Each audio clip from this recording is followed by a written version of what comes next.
እሺ ቤተሰቦች ዛሬም እንደተለመደው ምርጥ ታሪክ ይዤላችሁ መጥቻለሁ። ይህ ከሁሉ ፊልም ነው። ታሪካችንን ከመጀመራችን በፊት ላይክ፣ ሼር፣ ሰብስክራይብ ማድረግና ቪፒኤን ማብራትም እንዳይረሳ። እወዳችኋለሁ። ይመቻችሁ። ታሪካችን ሲጀምር አንድ ታክሲ በገጠራማ የብሪቴን መንገድ እየሄደ ነው። ከኋላ ወንበር ላይ የተኛች አሜሪካዊት ሴት አለች። ግሬታ ኢቫንስ ትባላለች። የምትሰራበት ቤት ሲደርሱ ሹፌሩ ይቀሰቅሳታል። የቤቱ ባለቤቶች እስኪመጡ ድረስ እንድትጠብቃቸው ይነግራታል። ግሬታም ወደ ውስጥ ትገባለች። መግቢያው ላይ ጫማዋና ቦርሳዋን አውልቃ ወደ ላይኛው ወለል ድምጽ ሰምታ ትሄዳለች። በመንገዷም የቤተሰብ ፎቶ ታያለች። የምትሰራባቸው ሰዎች ናቸው። አልፋም ወደ ውስጥ ዘልቃ የልጃቸውን መኝታ ክፍል ታገኛለች። መጫወቻዎቹም መነካካት ትጀምራለች። በድንገት መጫወቻውን ትጥለዋለች። ከኋላዋ ድምጽ ሰምታ ነበር። ማልኮን ይባላል። ለቤቱ ዕቃ የሚገዛ ተላላኪ ልጅ ነው። ራሱን ካስተዋወቀ በኋላ ወደ ማብሰያ ክፍል አብረው እንድትሄድ ይጠይቃታል። እዛም ሲደርሱ የገዛውን አስቤዛ እያሰናዱ ማውራት ይጀምራሉ። ማልኮም አሜሪካዊ እንደሆነች አውቋል። ከሰው እየሸሸች እንደሆነም ገምቷል። ርዕሱን ለመቀየር ግሬታ ስለ አሰሪዎቿ ትጠይቀዋለች። ማልኮም በጣም ጥሩ ሰዎች እንደሆኑ ይነግራታል። ስለ ልጃቸውም ስትጠይቀው ማልኮም እንዴት እንደሚያስረዳት ግራ ይገባዋል። በዚህ ሰዓት አንዲት ሴት ትመጣለች። ወይዘሮ ሂልስ ነበረች። ግሬታም ለምን ጫማ እንዳላደረገች ትጠይቃታለች። ወደ መግቢያው ሲሄዱ ጫማዋ ያወለቀችበት ቦታ የለም። ሂልስ ልጇ ደብቆባት ሊሆን እንደሚችል ትነግራታለች። ግሬታም ሌላ ጫማ አድርጋ ወደ ሌላኛው ክፍል ይሄዳሉ። አባቱ አቶ ሂልስ ልጁን እያወራው ነበረ። ግሬታና ወይዘሮ ሂልስ ወደ ክፍሉ ያቀናሉ። ወይዘሮ ሂልስ ከባለቤቷና ከልጇ ጋር ታስተዋውቃታለች። ልጃቸውንም ስታየው አሻንጉሊት ነበረ። ብራሃምስ ይባላል። ግሬታ ግን እየቀለዱ መስሏት ትስቃለች። እነርሱ ግን የእውነታቸውን ነበር። በመሃል ማልኮም መጥቶ አሻንጉሊቱን እንደ ትክክለኛ ሰው ሰላም ብሎ ያወራዋል። ግሬታም ነገሩ የእውነት እንደሆነ ስትረዳ ወደ አሻንጉሊቱ ሄዳ ትጨብጠውና ጥሩ ጓደኛሞች እንደሚሆኑ ትነግረዋለች። ወይዘሮ ሂልስ ባለቤቷ የግሬታን ዕቃዎች እንዲያመጣላት ነግራ እሷም እስከዛ እንደ ሞግዚት ማወቅ ያሉባትን ነገሮች ልታሳያት ትወስዳታለች። ግሬታ መልከ መልካም ወጣት እንደሆነች እየነገረቻት ወደ ብራሃምስ ክፍል ያቀናሉ። ወይዘሮ ሂልስ የቀን ውሎ ምን እንደሚመስል ታስረዳታለች። ሁሌም ጠዋት 1 ሰዓት ብራሃምስ ከእንቅልፉ ተነስቶ ፒጃማውን ይቀየራል። ይህንንም እንድታሳያት ትጠይቃታለች። ግሬታ ስታሳያት ሂል ተቀብላ በራሷ ለማሳየት ትሞክራለች። ወደ ሌላው ክፍልም ያቀናሉ። ብራሃምስ ለ5 ቀን 3 ሰዓት ሙሉ ጥናት አለበት። ሁልጊዜም በግጥም መጀመር ያስደስተዋል። ቀጥሎ ደግሞ ሙዚቃ ነው። ከቆይታ በኋላ ምግብ ለመመገብ ይወስናሉ። ብራሃምስም አብሮ ከቤተሰቡ ጋር ተቀምጧል። ከጨረሱ በኋላ ግሬታ ማነሳሳት ጀመረች። ወይዘሮ ሂልስም የተፈራረፈውን ፍሪጅ ውስጥ እንድታስቀምጠው ትነግራታለች። የተጠራቀመውንም ለድንገተኛ ጊዜ ይጠቀሙበታል። አቶ ሂልስ ወደ እነርሱ ይመጣል። ልጁንም ለባለቤቱ ወይዘሮ ሂልስ ሰጥቷት ግሬታን አብረው እንድትመጣ ይጠይቃታል። ወደ ውጭም ወጥተው በወጥመድ የተያዙ አይጦችን መልቀም ጀመሩ። በዛውም ስለ ቤቱ አንዳንድ ነገሮችን ይነግራታል። እሷም እንደገባት ታስመስላለች።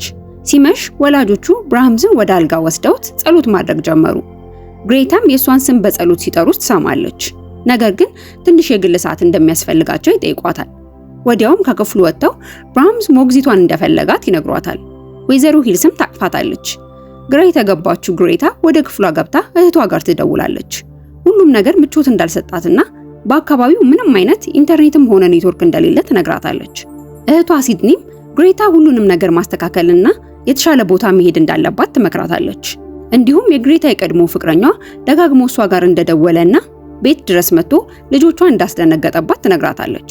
ቢሆንም ግሬታ ያለችበትን አድራሻ እንዳልነገረችውና ለወደፊቱ ሚስጥር አድርጋ እንደምትጠብቅ ቃል ትገባላታለች። በንጋታው ጧት ግሬታ ድምጽ ሰምታ ከክፍሏ ትወጣለች። ወይዘሮ ሂል ብራሃምን ዕቃዎቹን ስለበታተነ እየተቆጣችው ትመለከታለች። አቶ ሂልስ በድንገት ከኋላዋ መጥቶ ያስደነግጣታል። አባትየው ስለተፈጠረው ነገር ይቅርታ ይጠይቃል። ብራሃምም ወላጆቹ ለበዓል ጥለውት ሊሄዱ ስለሆነ አኩርፎ እንደሆነ ይነግራታል። በመቀጠልም የተጻፉትን የቤቱን ሕጎች ይሰጣታል። አቶ ሂልስም ለብርሃም መልካም ሰው እንድትሆንለት ይነግራታል። ምክንያቱ ደግሞ እሷ መጥፎ ከሆነችበት እሱም መጥፎ ስለሚሆን ነው። ብርሃምን ሰጥተዋት ወላጆቹ ይወጣሉ። እስከ በሩ ድረስም ሸኝታቸው ወደ ቤት ስትገባ ብርሃምን ተራ ወንበር ላይ አስቀምጣ ጨርቅ ፊቱን ታለብሰዋለች። እሷም ቁርሷን አዘጋጅታ እየተመገበች መጽሐፍ ማንበብ ትጀምራለች። ወይንም እየጠጣች ስለነበር በኃይለኛ እንቅልፍ ይዟት ይሄዳል። ስትነቃ ግን መሽቶ ነበር። ሁኔታው በጣም ገርሟታል። የበላችበትን ሳህን አንስታ ወደ ማድ ቤት ለመውሰድ ስትሄድ ብራሃምስ ላይ አድርጋው የነበረው ጨርቅ መሬት ላይ ወድቋል። በጣም ግራ በመጋባት ከወንበሩ አንስታው ወደ ክፍሉ ተወስደውና ሌላ ወንበር ላይ ተወረውረዋለች። ግሬታ ከተኛችበት የልጅ ሳቅ ድምጽ ይቀሰቅሳታል። ቤቱንም እየዞረች ስታይ የቤተሰብ ፎቶ ያለበት ጋር ትደርሳለች። ወደ ልጁ ፎቶ ስትጠጋም የልጁ እጅ አንቃታል። በዚህ ሰዓት ከአስፈሪ ህልሟ ትነቃለች። በዚህ በመጨነቋ ወደ ብርሃምስ ክፍል ታመራለች።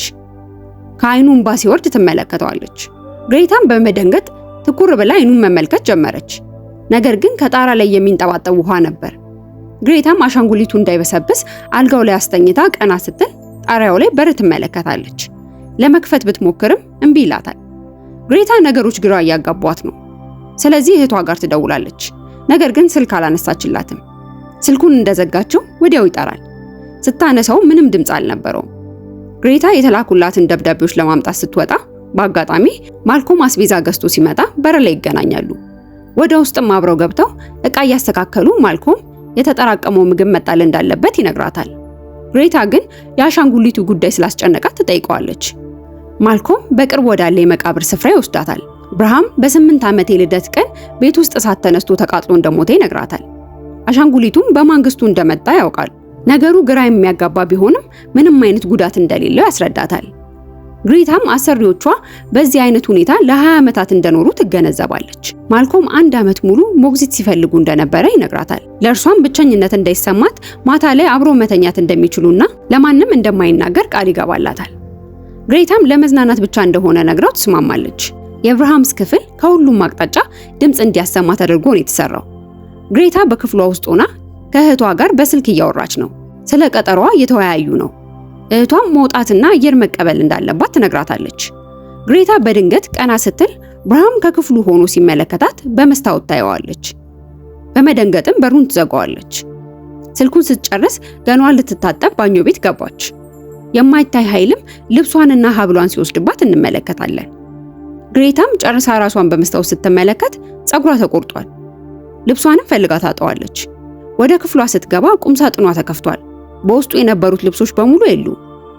ከክፍሏም ስትወጣ ቅድም የተመለከተችውን ጣሪያ በር ተከፍቶ ታየዋለች። ሌባ ገብቷል ብላ በማሰብ ብረት ይዛ ወደ ውስጡ ገባች። እንደገባችም በሩ ተዘጋ። ለመክፈትም አልቻለች። የመኪና ድምጽ ስትሰማ በመስኮት ትመለከታለች።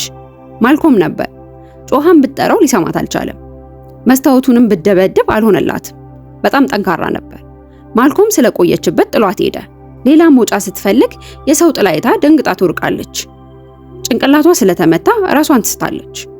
በቀጣዩ ቀን ጠዋት ስትነቃ እዛው ክፍል ውስጥ ራሷን ታገኘዋለች። የሰው ጥላ መሰላትም የተሰቀለ ልብስ ነበር።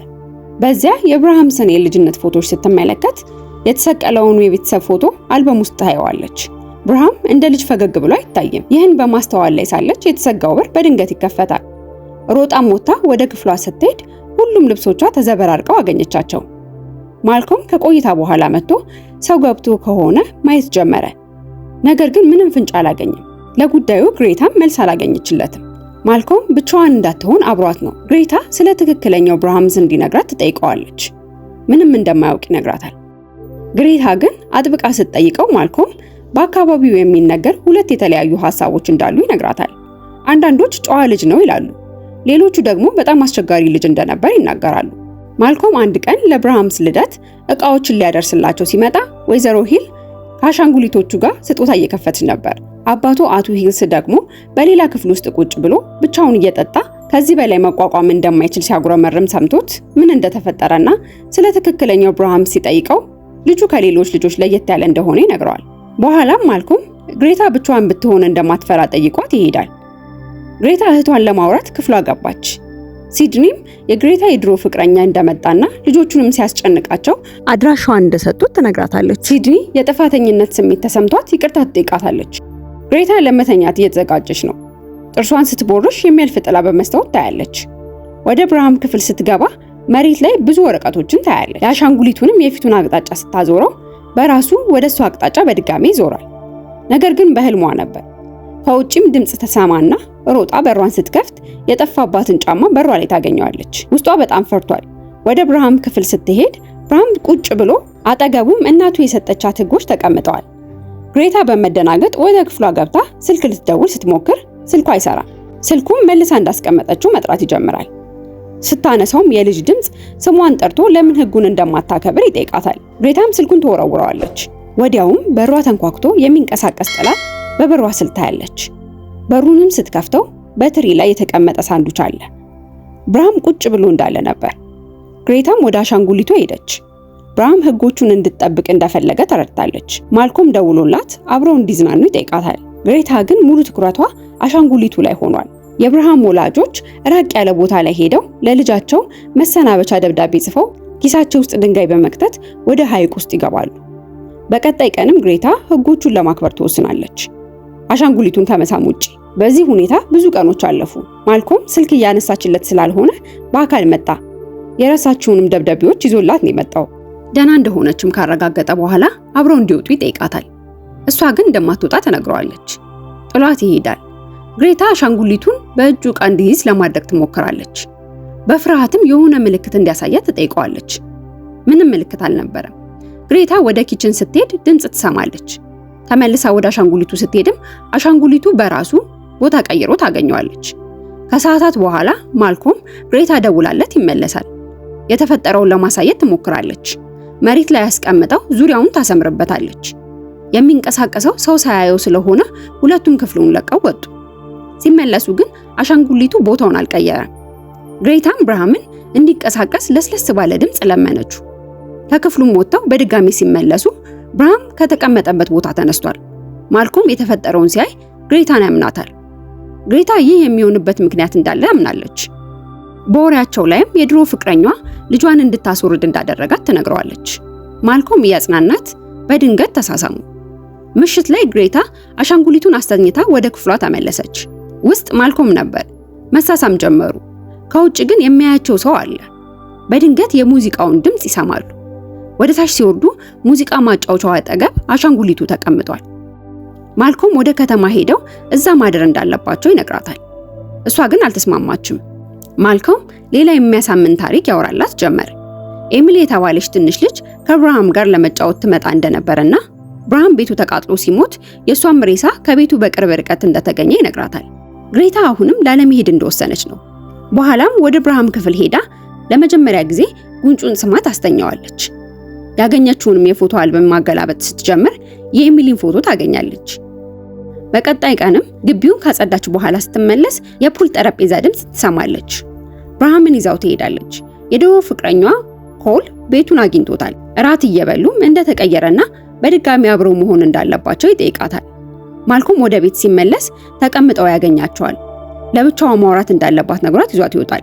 ኮል እንዳይጎዳት በጣም አሳስቦታል። ግሬታ እቅድ እንዳላት ትነግረዋለች። ማልኮምም መኪና ውስጥ ገብቶ ይቀመጣል። ከቦታው መራቅ አልፈለገም። ግሬታ ለኮል መተኛ ትራስና ብርድ ልብስ አመጣችለት። ኮል ግን አብረው እንድትሄድ ሊያሳምናት እየሞከረ ነበር። ሊስማትም ሲጠጋት ጥላው ሄደች። ብርሃምንም ወደ ክፍሉ ይዛው ገባች። አብሮ ተኝታም እርዳታው እንደሚያስፈልጋት ትነግረዋለች። ሌሊት ላይ ኮል በተኛበት ፊቱ ላይ የደም ጠብታ ይመለከታል። ሲነሳም የሞተ አይጥ ቦርሳው ላይ ተቀምጧል። በትልቁም ውጣ የሚል ጽሑፍ የተጻፈ ያያል። አሻንጉሊቱም አጠገቡ ላይ ተቀምጧል። ኮል በንዴት ግሬታን ጠራት። ይህንን ያደረገችው እሷ እንደሆነች አስቧል። ግሬታም ብርሃምን ይዛ ስትሄድ ኮል ይከተላታል። ከውጪ ሆኖ የጩኸት ድምጽ የሰማው ማልኮም ወደ ውስጥ ይገባል። ኮል ብርሃምን ተቀብሏት አሻንጉሊቱን እያንገላታው ነበር። ማልኮም እና ግሬታ አሻንጉሊቱን እንዲያስቀምጠው እየነገሩት ነው። ኮል ግን አሻንጉሊቱን ከጠረጴዛ ጋር አጋጭቶ ይበታትነዋል። ወዲያውም ድምጽ በዙሪያው መሰማት ጀመረ። ኮልም በደንብ ለመስማት ወደ መስታወቱ ተጠጋ። በድንገትም መስታወቱ በኃይል ተሰበረ። ከውስጡ ማስክ ያደረገ ትልቅ ሰው ወጣ። ይህ ትክክለኛው ብርሃም ነው። ግሬታን በስልክ በሰማችው በልጅ ድምጽ ይጠራታል። ብርሃም ኮል ላይ ዘሎ ይወጣበትና ከታገሉ በኋላ መጥቶ ይቀለዋል። ግሬታንም ይዛታል። ማልኮም በዱላ መጥቶ ጣለው። ቢሆንም ብርሃም ማባረሩን አላቆመም። ክፍል ውስጥ ገብተው ሲዘጉበትም ብርሃም ያለምንም ችግር ግድግዳውን ከፍቶ ገባ። በሄዱበት ሁሉ ያለምንም ትግል ይገባል። ብርሃም እስከዛሬ ይኖርበት የነበረው ክፍል ውስጥ ገቡ። በውስጡ ሁሉም ዕቃ አለ። የጠፋባትን ቀሚስ ሴት አስመስሎ አስቀምጦት ነበር። ከወላጆቹ የተጻፈውንም ደብዳቤ አገኘች። እንደማይመጡና እሷን ተክቶ እንዲኖር ጽፈውለታል። ብርሃምና ማልኮም ፊት ለፊት ይፋጠጣሉ። ካባረረውም በኋላ ማልኮምን መጥቶ ራሱን ያስተዋል። በዚህ አጋጣሚ ግሬታ ሞጫ አግኝታ ወደ ውጭ ወጣች። ነገር ግን ማልኮምን ለማዳን መመለስ እንዳለባት ተወስናለች። ወደ ውስጥ ገብታም ብርሃምን ከማግኘቷ በፊት መፍቻ ከኋላ ኪሷ ውስጥ ታስቀምጣለች። ለሱ ብላ እንደተመለሰች ነግረው ብርሃምን ወደ አልጋው እንዲሄድ ታዘዋለች። እርሱም እንዳለችው ሄዶ ተኛ። ጉንጩን እንድትስመው ይጠይቃታል። አስቸጋሪ ስለሆነባት እንደማትስበው ነግራው ልትሄድ ስትል እጇን በኃይል ይይዛታል። ግሬታ ሌላ አማራጭ ስላልነበራት ጎንበስ ስትል በማስኩ ከንፈሯን ይሰማታል። በዚህ አጋጣሚ ግሬታ በያዘችው መፍቻ ተወገዋለች። ብርሃንም በኃይል አንቋት ያሽቀነጥራታል። መተንፈስ አቅቷታል። እንደምንም ታግላ መፍቻውን በኃይል ወደ ውስጡ ገፋችው። ብርሃም ለቋት ወደቀ። ግሬታም ማልኮምን ካለበት ከወደቀበት ደግፋው ወደ ውጭ ይዛው ወጣች። መኪና ውስጥም ገብተው መሄድ ጀመሩ።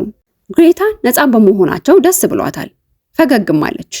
በፊልሙ መጨረሻ ግን አሻንጉሊቱን የሚጠግነው አንድ እጅን ያሳየናል። አበቃን።